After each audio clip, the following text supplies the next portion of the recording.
here, and Brock is in Houston. He was at the game last night. He saw it in person. He's at Radio Row this morning. Brock, I'm sorry. It's a rough one, obviously, and you know, a tough day for everybody in Husky Nation. On the other hand, a lot to be proud of. Just didn't go their way last night. No, and I'm thankful they just fought back, right? They took just an uppercut, and you're sitting there going, oh, my gosh, in this first quarter, like – This is not good, that you do not want to see. And I didn't anticipate it. I knew that Michigan would be able to run the ball. I knew that there were some limitations in our front.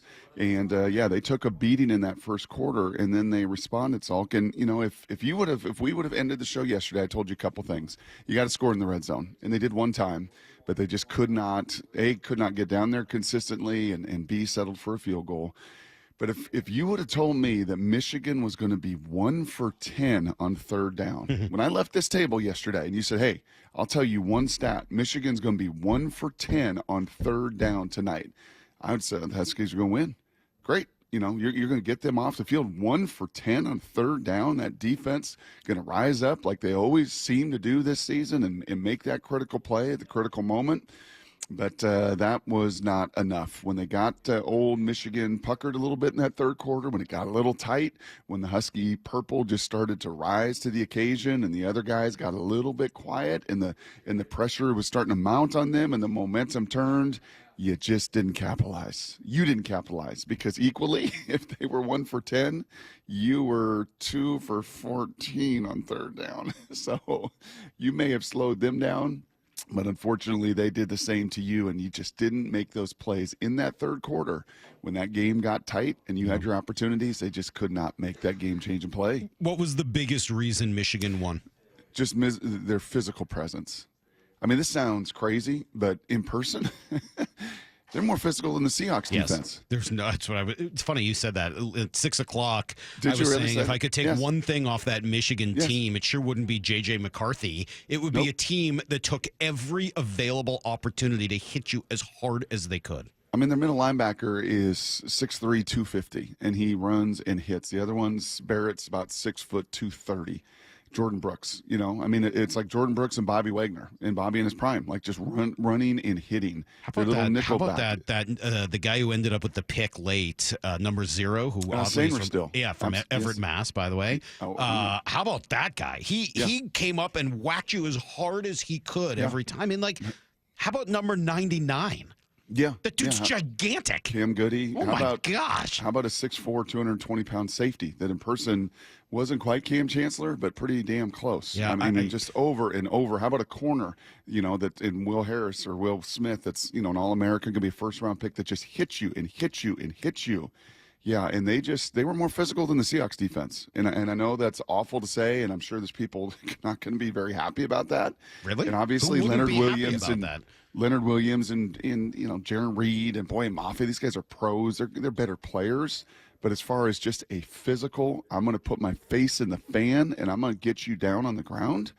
I mean, more physical than the Seahawks. So that was, I think, the overwhelming feeling just watching them. Well, so that made basically the same point at the beginning of the show. But I also added in that, hey, look, I understand there were a couple of iffy calls in the game, and it could have gone the other way. Yep. I don't think that was the difference in the game. I think that ultimately the difference in the game was one team was more physical and played better on both sides of the football. I know at 7:30 we will talk about the whole experience, and it was overwhelming. And I just absolutely love seeing so many people. I don't get to be a fan very often, so I'm going to save some of that here for about at the bottom of the hour.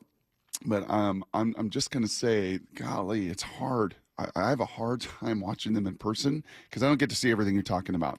And I remember the 2005 Super Bowl, sitting there in Detroit, and so much of the conversation, Salk, was all about these calls. It was about a call on Hasselbeck, a call on Darrell Jackson in the end zone, a call on this, a call on that. And even Mike Holmgren afterwards said, you know, I didn't know we'd have to play the referees as well. So I texted a few people during the game. I wasn't getting that sense.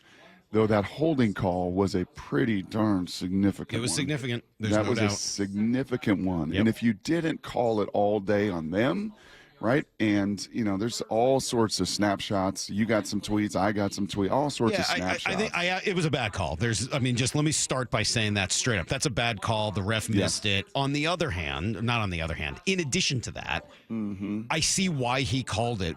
The still shot, it's clearly not holding. Correct. When you watch it in live motion and you look at his angle, they make contact with the hand and then the guy goes down. It wasn't because of holding, but I get why the ref thought it was. That's the type of thing that usually happens when there is. It's a lousy call. I don't think it's because the ACC ref was biased or anything like that. It's a bad call. It happens. Happens over the course of a game. Salky, when I played in the South Puget Sound League back in the day, and I played basketball, they would always say, here's a little quick story time. They would always say, hey, and Jim Clifton was our basketball coach, say, now listen, it's going to be different when you get to state. They don't call these things. Like these little ticky-tack calls and stuff that, you're going to get in league and you're going to get the free throw line. Just be prepared that, once you get to state, it's going to be, you're going to have blood, And I remember getting to state, and I remember we played, I think we played Eastlake, of all places, where my daughter ended up going later. And there's a picture of one of their guys has his arms around me. He's holding my arms down. The other guy has my jersey.